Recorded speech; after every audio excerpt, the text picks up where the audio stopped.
रवीनाज किचनमध्ये आपलं स्वागत आहे पोरींनो। आपण मिरचीचा ठेचा 2 पोळ्या आपण जास्तच खाणार। चला मग चमचमीत मिरचीचा ठेचा बनवूया। ठेचा म्हणा की भरलेली मिरची म्हणा, 2 पोळ्या तुम्ही शिवायच खाणार तर माझं नावच बदलून टाका। आता मग आपण ही मिरचीचा ठेचा किंवा भरलेली मिरची कशी बनवली बघूया।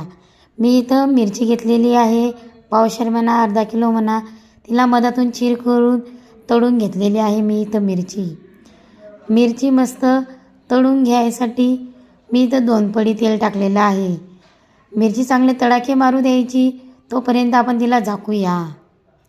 मी इथं मिरची झाकून घेतलेला आहे साधारण 2 ते 3 मिनिट।